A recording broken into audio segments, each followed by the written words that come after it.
BJP की 10 साल के शासनकाल में अगर सबसे बड़ा फेलियर किसी का रहा तो वो निगम का रहा। जिस प्रकार से पानीपत निगम के अंदर भ्रष्टाचार हुआ है, जिस प्रकार से हजारों करोड़ रुपया पानीपत निगम में आया जरूर, लेकिन वो पैसा भ्रष्टाचार की भेंट चढ़ा। और आज पानीपत के अंदर अगर बेसिक फैसिलिटीज़ की बात करें, मूलभूत सुविधाएं की बात करें, तो पानीपत निगम के अंतर्गत आने वाली सड़कों के क्या हाल हैं, पानीपत के अंदर सीवरेज की क्या व्यवस्था है और पानीपत के अंदर जो साफ पानी की क्या व्यवस्था है, ये पानीपत की जनता ही जानती है। और इस बार मैं पानीपत की जनता से अनुरोध करूंगा कि निगम के अंदर आप कांग्रेस पार्टी को वोट दें। हम बहुत जल्द अपना मैनिफेस्टो भी जारी करेंगे और पानीपत की जनता के मन अनुसार, उनकी इच्छा अनुसार अगर कांग्रेस पार्टी का यहाँ से मेयर और हमारे एमसीज बनते हैं तो उनकी इच्छा अनुसार कार्य कराए जाएंगे। और बाकी आज हम वार्ड नंबर 15 से हमारे प्रत्याशी, मेरे भाई, मेरे बड़ी निजी साथी हैं वरुण दुआ जी के, आज हम यहाँ कार्यालय उद्घाटन में पहुँचे हैं। नौजवान साथी हैं और नौजवानों के अंदर काम करने का जज्बा होता है। तो मैं समस्त वार्ड नंबर 15 के सभी वोटर से अनुरोध करूंगा कि आप सभी एक नौजवान, मेहनती, ईमानदार व्यक्ति को अपना यहां से नुमाइंदा चुनें ताकि वो आपके सुख दुख में भी शामिल हों और आपके वार्ड का भी विकास करा सकें। देखिए, पिछले 2 बार से ओबीसी का मेयर पानीपत के अंदर रहा है और इस बार पानीपत की जो जनता है उनका ये मन था कि शायद जनरल कैटेगरी में इस बार पानीपत का मेयर, क्योंकि ड्रॉ निकला था, तो सभी की ये इच्छा थी कि जनरल कैटेगरी से वो मेयर भाजपा की तरफ से भी प्रत्याशी होगा।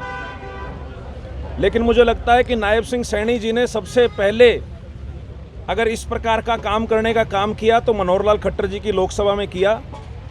जिस प्रत्याशी को यहाँ से उन्होंने नुमाइंदा बनाया, मुझे लगता है कि भाजपा के कार्यकर्ताओं को भी उम्मीद नहीं थी कि इनका नाम आएगा, लेकिन एक व्यक्ति विशेष और जाति विशेष का स्नेह करके नायब सिंह सैनी जी ने जो प्रत्याशी बनाया है, उसको लेकर पानीपत की जनता के मन में रोष है।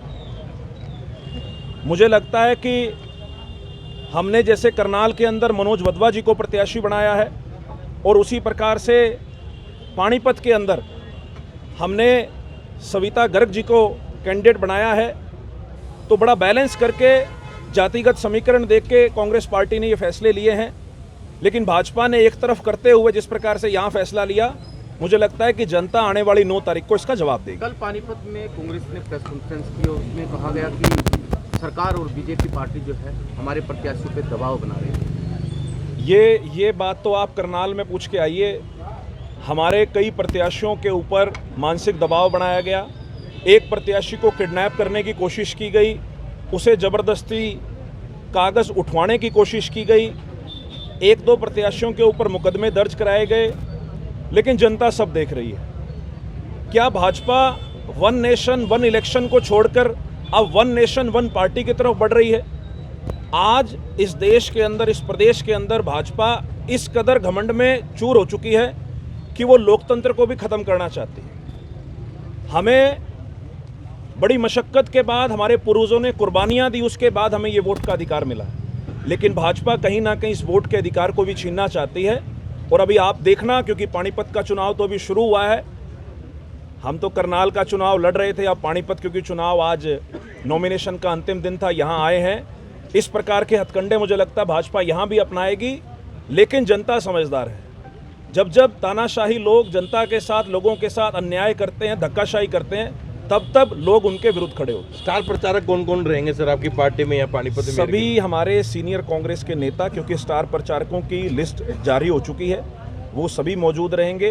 प्रदेश स्तर के भी नेता और जिला स्तर के स्थानीय नेता सभी इस पर चुनाव प्रचार में आएंगे। क्या कहना चाहेंगे आप आज चुनाव नामांकन भरने जा रहे हैं, क्या मुख्य मुद्दे रहेंगे आप क्या नहीं? जी, हमारे मेन मुख्य मुद्दे यही रहेंगे, जैसा कि दिवांशु भाई ने जो आपको बताया कि यहाँ पर सिर्फ और सिर्फ ईमानदारी की कमी है, बाकी सब कुछ है। ईमानदारी नहीं है लोगों में, नेताओं के अंदर ईमानदारी नहीं है, जुमलेबाजी है, सड़क में जाओ, अभी भी आप बाहर देखो कितनी गंदगी है। हम बाहर निकलते हैं, कह रहे कितनी गंदगी है, उनको क्या बताइए बीजेपी क्या है। देखो जनता को नहीं पता होता, वो तो वोट डालने गई, इन्होंने राम के नाम पे वोट मांग लिए, वो बटन दबा के आगे या क्या करा, उनको नहीं पता। ये वोट मांगने बीजेपी वाला है, कांग्रेस वाला है, वो तो खाने को होते हैं एक बार, तो गुस्सा आता है उनको कि यार तुम काम तो कराते नहीं हो, वोट मांगने आ जाते हो। क्योंकि 3 महीने पहले विधानसभा के चुनाव हुए, उससे पहले 3-4 महीने पहले भाई जी के चुनाव हुए, लोकसभा के चुनाव हुए, तो वोट मांगने बार बार जाते हैं, बेल बजाते हैं। हम तो जाते ही हैं ना जी। तो हम तो यही अपील करेंगे कि एक बार अगर कुछ विपक्ष होगा सामने, पार्टी के आगे, सरकार के सामने कोई विपक्ष होगा तो काम होंगे। और जैसा दिवांशु भाई ने भी बोला कि हमें डरने की ज़रूरत नहीं है, इनका पूरा साथ रहेगा, सहयोग रहेगा।